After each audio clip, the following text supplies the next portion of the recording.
के इस लेक्चर में एक्सरसाइज 4.3 का क्वेश्चन नंबर 3 डिस्कस करेंगे।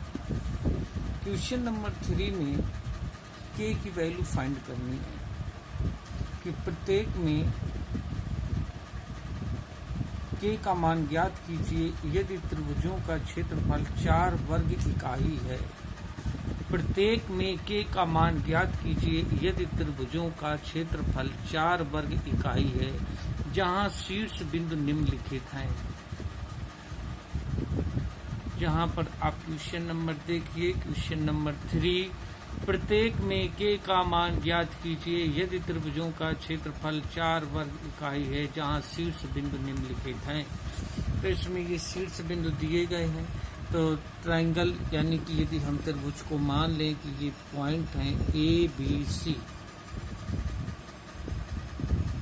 यदि ये पॉइंट ए बी सी हैं तो एरिया ऑफ ट्रायंगल इसका निकालना है तो मॉडुलस ऑफ 1/2 और ये फार्मूला होता है। आप इसका मॉडुलस लेंगे, मॉडुलस लेने के बाद इसको 4 के बराबर कर देंगे क्योंकि क्वेश्चन में कहा गया है कि इसका जो एरिया है वो 4 वर्ग इकाई है।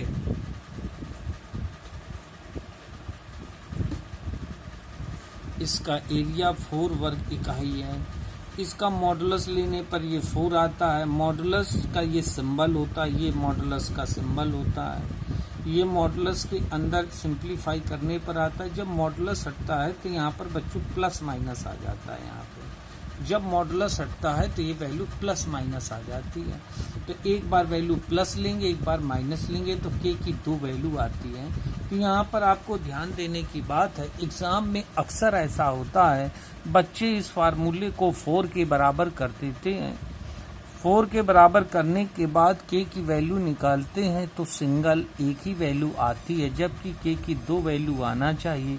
2 वैल्यू इस प्रकार आ सकती हैं, जो भी आपका ये फार्मूला है इसमें मॉडुलस होता है, ये लिखा होता है, इसका ये सिंबल होता है। तो जब आप मॉडुलस लगाएंगे और फिर आप जब मॉडुलस हटाएंगे तो इसमें ये प्लस माइनस करके 2 वैल्यू आने लगती। तो एक बार प्लस लेंगे तो पहली वैल्यू मिलेगी, जब माइनस लेंगे तो दूसरी वैल्यू मिलेगी। इस तरीके से इस बात को एग्जाम में ध्यान देना आवश्यक है। इसी प्रकार हम देखते हैं क्वेश्चन नंबर 5। क्वेश्चन नंबर 5 में इसके एक ट्रायंगल दिया गया है, उस ट्रायंगल के वर्टिसेस दे रखे हैं ए बी सी और उसका जो एरिया है, एरिया गिवन है, एरिया इज इक्वल टू 35। तो एरिया के लिए हमने स्टैंडर्ड फार्मूला लिखा modulus of 1/2 and this determinant is equal to 35। इसको जब सिंप्लीफाई किया, इसमें मॉडुलस लगा करके ये मॉडुलस लगाया, इसके अंदर की ये वैल्यू इसको सिंप्लीफाई किया। मॉडुलस हटाने पर ये प्लस माइनस साइन आता है। फिर एक बार जब आप प्लस लेंगे और दूसरी बार जब माइनस लेंगे तो के की इस प्रकार यहाँ से 2 वैल्यू आएंगी। तो इस मॉडुलस के कॉन्सेप्ट को ध्यान रखना है, एग्जाम में अक्सर यहाँ पर गलती होने की संभावना होती है।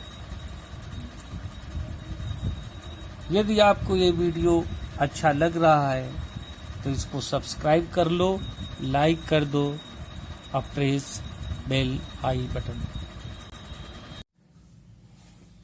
आज के इस लेक्चर में डिटरमिनेंट्स प्रश्नावली 4.4 डिस्कस करेंगे।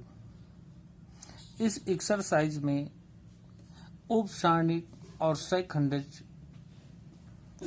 को सिंप्लीफाई करना सीखना है। उपसारणिक, माइनर और सहखंडज को कोफैक्टर बोलते हैं। इसमें 4.4 में एक्सरसाइज में देखते हैं पहला क्वेश्चन।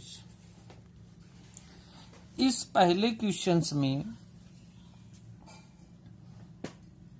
ये क्वेश्चन इन्होंने दे रखा है। पहला क्वेश्चन, इसका उपसारणिक को माइनर कहते हैं। इसमें 2 पॉइंट पूछे गए हैं, उपसारणिक एंड सहखंड। तो उपसारणिक को माइनर और सहखंड को कोफैक्टर कहा गया है। उपसारणिक M11, M12, M21, M22 इसको M से रिप्रेजेंट करते हैं। तो आप उपसारणिक लिखेंगे। ये 2/2 ऑर्डर का डिटरमिनेंट्स है, तो आप उपसारणिक भी इसकी 2/2 ऑर्डर की बनेगी। अब बात ये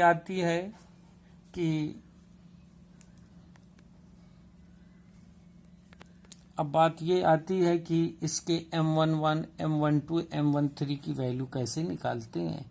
तो M11 के लिए ये पहला इस वाले पॉइंट को आप क्लोज करिए, इसको क्लोज करिए, इसको क्लोज करिए, तो जो आपका शेष दिखाई देता है इसमें आप देख सकते हैं इसमें 3 दिखाई दे रहा है शेष। तो इस तरीके से M11 के रो और कॉलम को क्लोज करने पर हमें जो रिमेनिंग पार्ट दिखाई देता है वो 3 दिखाई देता है, इसलिए इसकी वैल्यू 3 होगी। M12 की ये पोजीशन है। इस एलिमेंट के रो और कॉलम को क्लोज करने पर जो हमारा शेष एलिमेंट दिखाई देता है वह 4 है। इस प्रकार M12 की वैल्यू 0 होगी। M21 की ये लोकेशन है। M21 ये एलिमेंट है।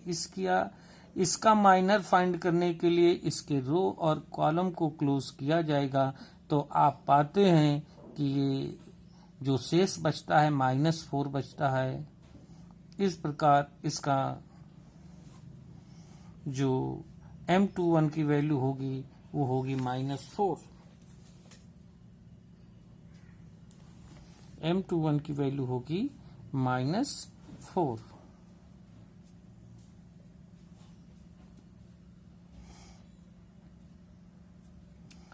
M22 की वैल्यू, M22 एलिमेंट इसको रिप्रेजेंट करता है, यहाँ पर वैल्यू 3 दी है।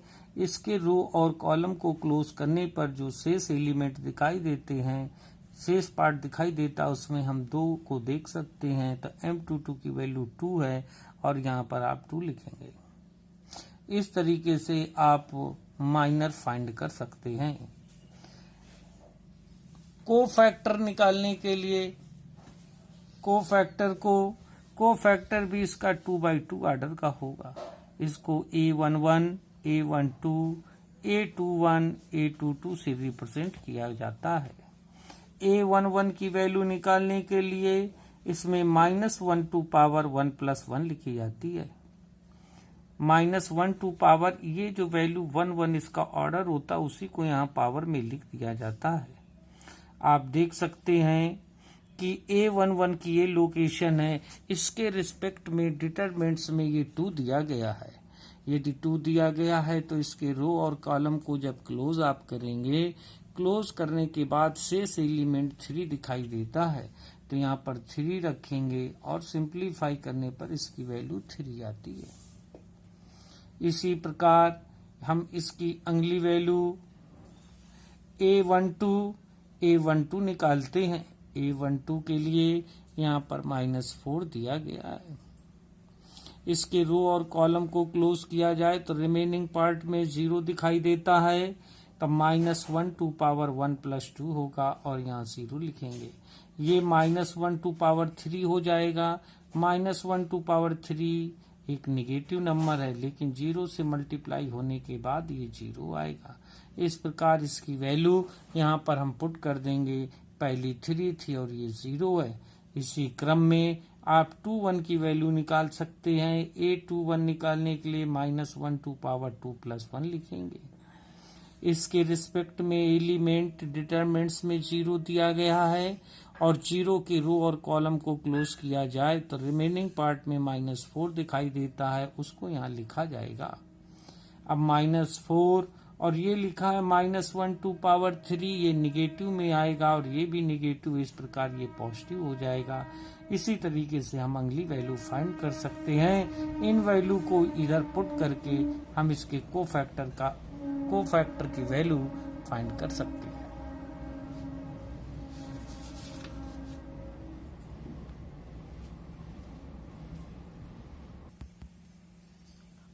क्वेश्चन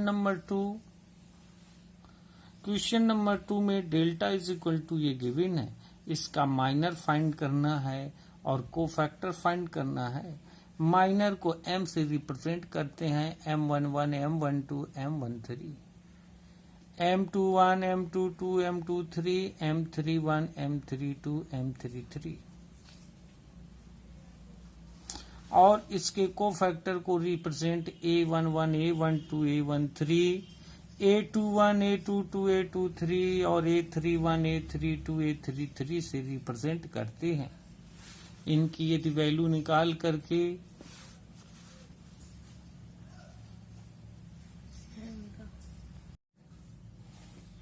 आज के इस लेक्चर में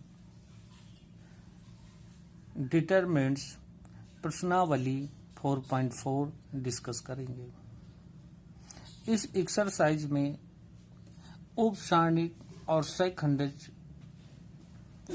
को सिंप्लीफाई करना सीखना है। उपसारणिक, माइनर और सहखंडज को कोफैक्टर बोलते हैं। इसमें 4.4 में एक्सरसाइज में देखते हैं पहला क्वेश्चंस। इस पहले क्वेश्चंस में ये क्वेश्चंस इन्होंने दे रखा है। पहला क्वेश्चन, इसका उपसारणिक को माइनर कहते हैं। इसमें 2 पॉइंट पूछे गए हैं, उपसारणिक एंड सहखंड। तो उपसारणिक को माइनर और सहखंड को कोफैक्टर कहा गया है। उपसारणिक M11, M12, M21, M22 इसको M से रिप्रेजेंट करते हैं।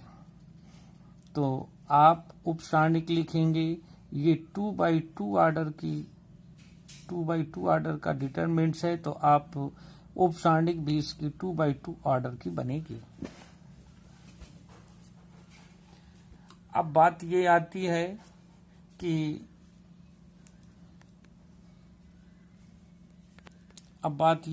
है कि इसके M11, M12, M13 की वैल्यू कैसे निकालते हैं। तो M11 के लिए ये पहला इस वाले पॉइंट को आप क्लोज करिए, इसको क्लोज करिए, इसको क्लोज करिए, तो जो आपका शेष दिखाई देता है, इसमें आप देख सकते हैं इसमें 3 दिखाई दे रहा है शेष। तो इस तरीके से M11 के रो और कॉलम को क्लोज करने पर हमें जो रिमेनिंग पार्ट दिखाई देता है वो 3 दिखाई देता है, इसलिए इसकी वैल्यू 3 होगी। M12 की ये पोजीशन है। इस एलिमेंट के रो और कॉलम को क्लोज करने पर जो हमारा शेष एलिमेंट दिखाई देता है वह 4 है। इस प्रकार M12 की वैल्यू 0 होगी। M21 की ये लोकेशन है, M21 ये एलिमेंट है। इसका माइनर फाइंड करने के लिए इसके रो और कॉलम को क्लोज किया जाएगा। तो आप पाते हैं कि ये जो शेष बचता है -4 बचता है। इस प्रकार इसका जो M21 की वैल्यू होगी वो होगी